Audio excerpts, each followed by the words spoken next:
Welcome back to another Elwood Tracks Ableton tutorial video. And in this video, we're looking at taking this synth sound and evolving it to become this as you go throughout the track. We'll be answering questions such as, how do I evolve a synthesizer sound in Ableton throughout the duration of my track? How do I create an audio effects track in Ableton and create macros to do that? How do I automate a sound in Ableton? Also, as a Brucey bonus, how do I create a Giorgio Moroder style bass synth sound in Ableton? And finally, how do I create an angry knob? Well, stay tuned to find out, and don't forget, like and subscribe. So let's open the door and walk right in.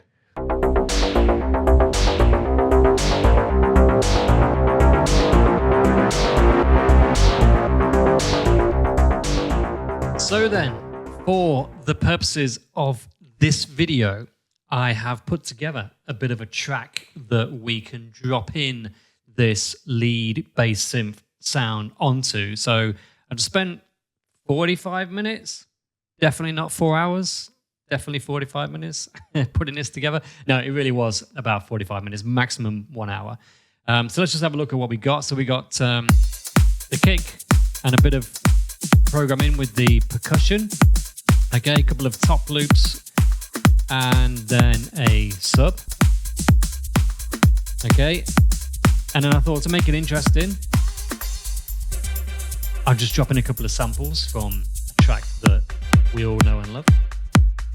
Added in some strings. Okay, and then just also added in just a couple of moments and emotive parts to the track. Actually, the Koto that I use, the Koto sound from the M1, the Korg M1 plugin, is, if you guys are old like me, then you might remember the Future Sound of London Cascade Part 1 in the late 90s. So the lead riff from there was actually a Koto. And if you haven't heard that track, I recommend that you go back and have a listen to that. It's honestly incredible. So anyway, so what we're trying to do here is build a synth, and then rather than throwing loads of sounds and instruments at this, what we want to do is look at how you can progress the sound of a synthesizer over a period of time. Then you can make the sound filtered and quite low down in the mix and quite subtle, and then over time build that sound out so that when it lands on the drop through the breakdown, sounds at its most aggressive, and then maybe look at the resonance, just create some variation. And I think you'll find if you listen to a lot of tracks by someone like, for example, Bonobo, you will hear on a lot of the more kind of dancey tracks, the selection of sounds is significantly more important than just flooding the whole arena with lots of different sounds. And you will hear that he will organically move a single sound around by using filters and decay settings to create evolution of that sound through the track. So we have our bass track here. So what we're going to do is just drop in a new MIDI track, okay, and then program in some notes that are complementary to this song. Okay, so we want, let's have a look, G2, G2. We're programming on the 16ths here. What I want to do is also create a Giorgio Moroder style delayed synth sound, and you will know what I mean when I start playing it. Okay, so I think that's about right. So we want 16th notes. Okay, duplicate those out. Boopity boop, biddy boop, biddy boop. Okay, and then if we listen to that together, we'll realize that I didn't actually put a MIDI instrument on the track. I've definitely done that too many times. So you can use any synthesizer. I'm actually going to use the Arturia Mini Moog for this because I really love the sounds that it generates. A lot of the presets work really well, but it's nice to take a preset as a starting point and build your sound from there. So I actually did create one myself called Burn Rubber, and I created like an ARP version of this specifically to create that style of bass line. So it has a short attack and a relatively short decay. Okay, so if I put this on and play this now, and this time we will be able to hear it. And just mix that sound in a little bit.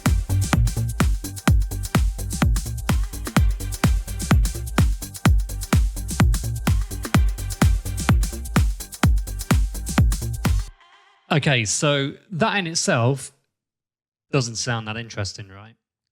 But what we need to do is a couple of things. First thing, we're going to EQ8 just out, scoop out the low end, so we're not fighting with the kick and the sub bass.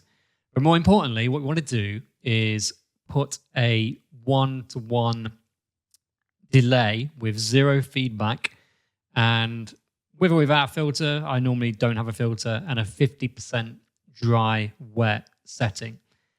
And suddenly that fairly robotic sound begins to come to life.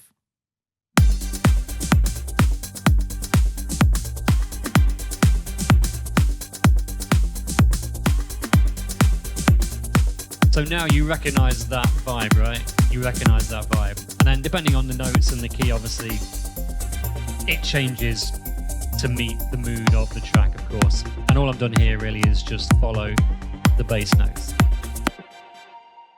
Okay, so we've established the base of the sound.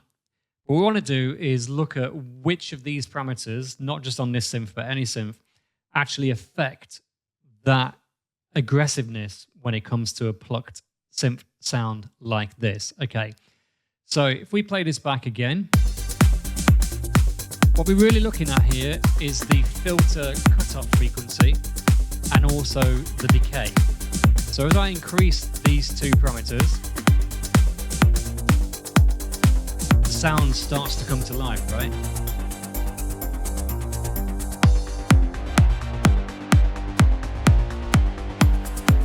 And you get that really nasty kind of wide metallic sound from that. So the filter cutoff and the decay are, for me, the two most important. But also as well, to create variation on the journey. So as I mentioned earlier, is that once you have the actual drop of the track, maybe you have the decay in the frequency open to its maximum point. And then what you can do to create different movement is obviously bring the filter back down, but then look at the one here is called filter emphasis, but what it actually means is the resonance.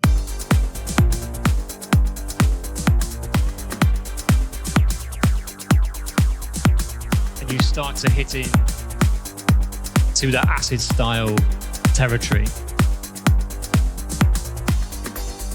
And then you've also got filter contour, which is your filter envelope amount.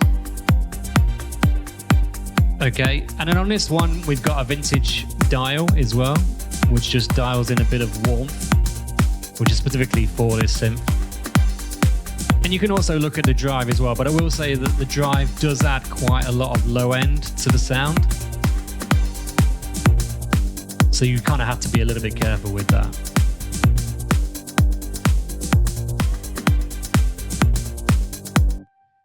So that's really looking at the actual sound itself and how we move from filtered down to aggressive. But we also want to look at is how we can actually fix that over time. Okay, so really, I mean, there's a multitude of ways of doing this. You can do it also within the synth itself, but I have to say that I don't really like the MIDI interface of this particular synth, this plugin. So to be honest with you, the kind of way I normally do it is I use manual automations with the actual keyboard on the computer, mainly because I've got a launch key and it's not very good, I have to say. It's really, really buggy. And no matter which way you wire it up, it seems to take on its own life. But anyway, so we'll look at the manual way. So what we want to do is we want to make some of these parameters available to us to automate. So if we go down into the actual plugin itself, click on Configure, and then all we need to do is go click on Cutoff Frequency, boop, Filter Emphasis, boop, Filter Contour or Envelope Amount, decay. And then if you wanted, you could also add vintage and maybe drive as well. But for the purposes of this, to keep it simple, I'm actually not going to do that. Okay, so we can just close that and depress configure. And then on your keyboard, if you select the actual plugin and then press Control, I'm on a PC, Control and G to make that a group. And then we get the option of creating these macros here. Okay, so if we click on that, personally, what I would do is I would assign each of these 4 settings to 4 rotary macros.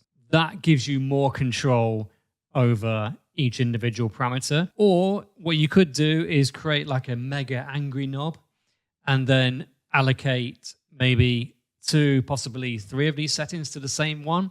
So both of them, as far as I'm concerned, are valid. Having more settings in a single macro gives you faster control. Mapping them to 4 macros, maybe for a longer track if you're doing something that's more progressive, if you're in the kind of Sasha and Digweed stable of producing music, then you can maybe look at all 4 and have a really organic feeling evolution of the sound. So what we're going to do is look at the filter cutoff, map this to macro 1, look at the decay, and map that to macro 1 as well. Okay, and then maybe what we'll do is we'll put the filter envelope amount to macro 1 too. And then what we'll do, I think with the filter emphasis, which is the resonance, I would probably keep that separate because that's the one that you can add your wiki woos to. What we want to do, so we've basically mapped all these to one knob. And without setting any of the other values, you can see if I set it to 0,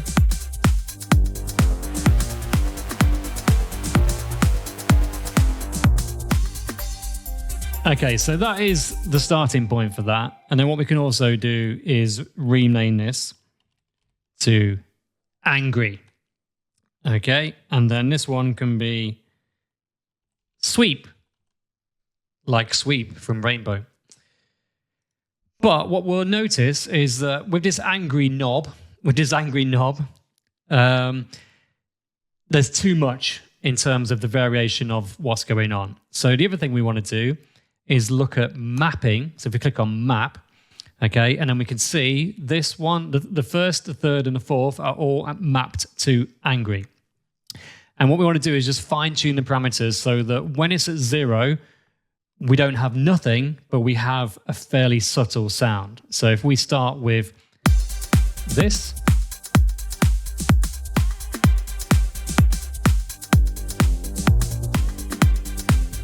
so I would say this should be our 0 sound, okay? So filter cutoff is 128. So what we do is we move the minimum up to 128, or close enough. And then the contour is 2.68. So again, somewhere close to that, about there. And then the decay is at 0.35. Now, what I would say actually is I am going to make that slightly different at maybe there. And now it should have adjusted. So back now 0 is still something that we can actually hear. And there becomes a point of diminishing returns, probably about here, 64. So what we do is we go right, so that's 1,873, so somewhere around 2,000 on this one, and then 6.24 on this one, or close enough, 6.25, good effort.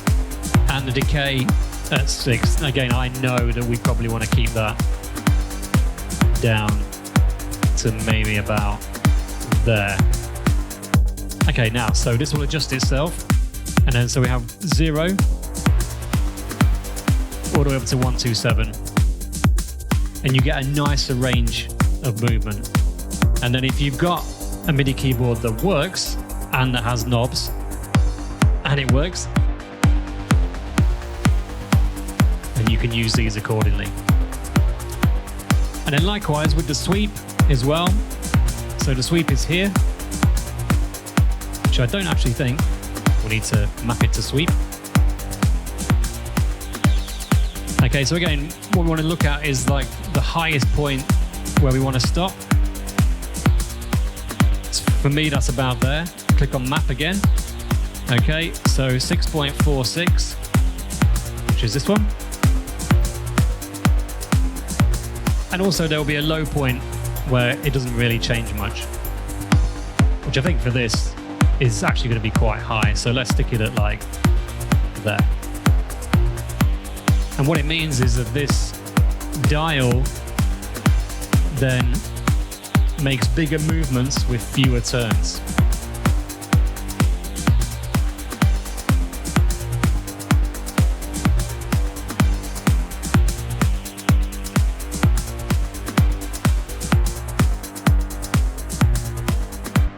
Okay, so once we've done that, we've decided that we have the range on the parameters that we want.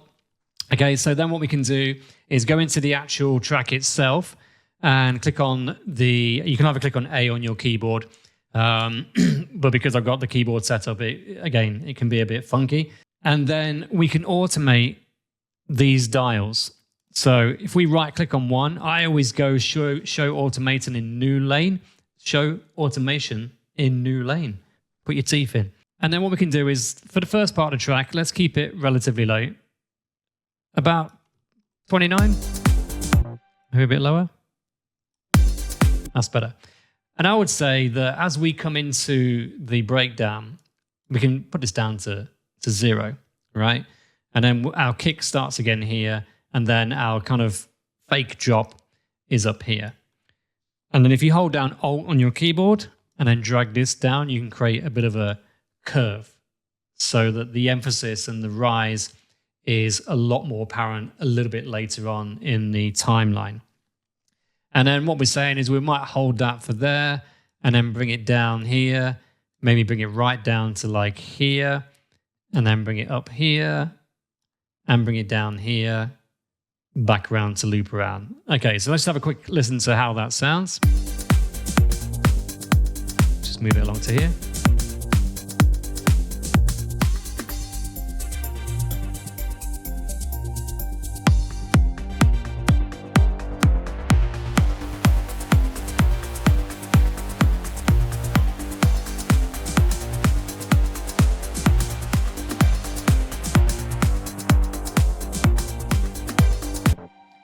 Okay, so I have intentionally created a quick problem there as well.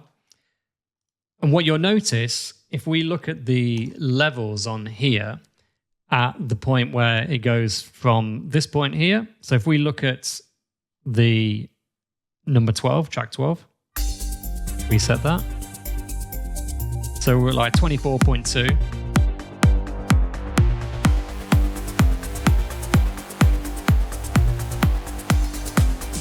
Okay, so we've actually risen 4 decibels. So what we can do, if we really want to, is add in the volume control from the synth as well. Okay, and then we can map this also to angry. Set this to 0. And then what we want to do is essentially put our volume control. So the master volume was actually at -10.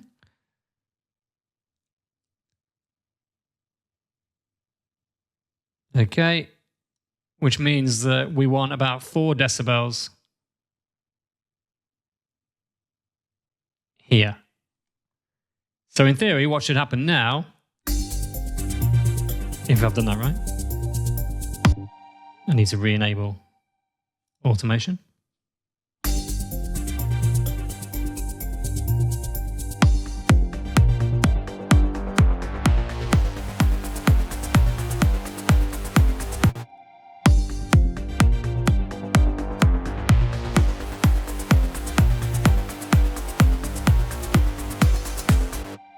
So all it does is it just negates the volume increase when you open up those parameters.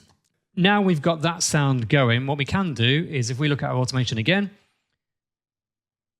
is I would then put the sweep in here and I would probably have it,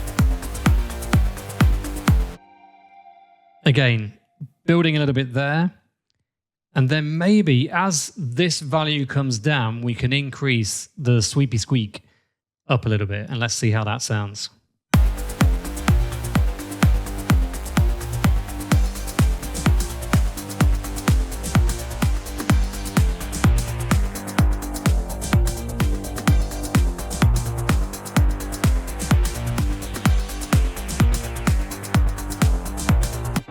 Just one more time.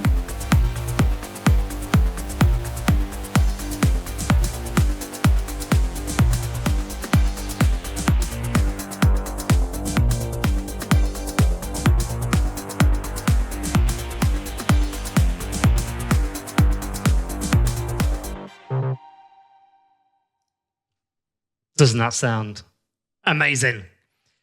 So the final thing I want to just show you as well is about recording these automations in, is because we have mapped these to our dysfunctional MIDI keyboard, what we can also do now that the track is also armed here is we could, if we clear these automations, delete,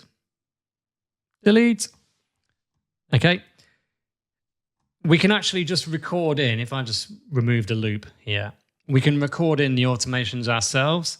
And so you get a much more of a live performance feel to it, which adds again to that human nature, and you can more feel what you're doing rather than guess and check and guess and check. So all we're going to do is put this back to the start. What I always do as well is I turn on this plus sign, this overdub.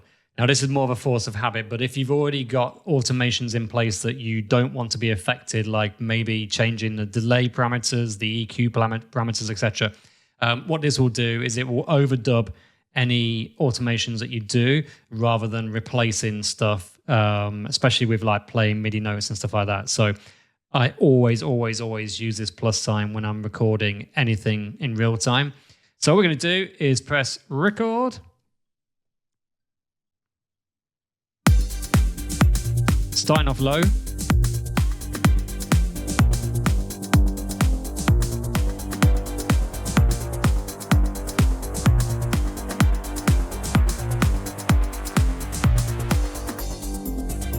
Go down.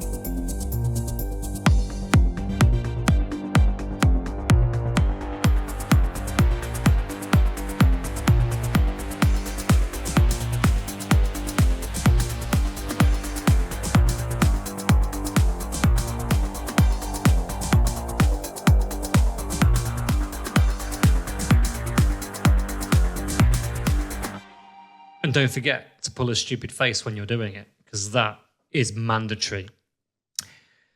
And then we press stop, and then we can look at the wonderful art that we have created in the track, in the channel, and just admire the whole thing. So let's just have one final listen to our loop. Starting off low.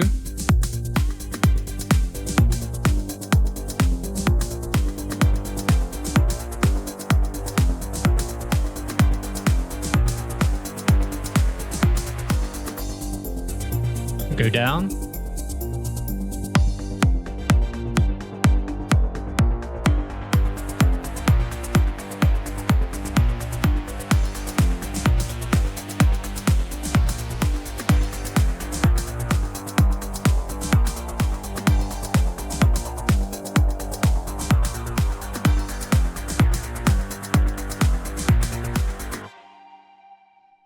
And you'll notice that because I have the mic actually running through Ableton, it also armed that track and recorded my voice in as well.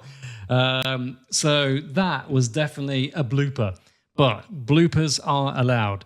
So that's it. So that is how you can make your synth sound aggressive and progressive and evolve in an organic way throughout your track. So if you'd like to know how I built the rest of this track quickly, then let me know in the comments. Maybe I can do a quick 15-minute video on that. Any other comments that you want to do, like, subscribe, the whole shebang, you know what to do. Elwood Tracks. Until the next video.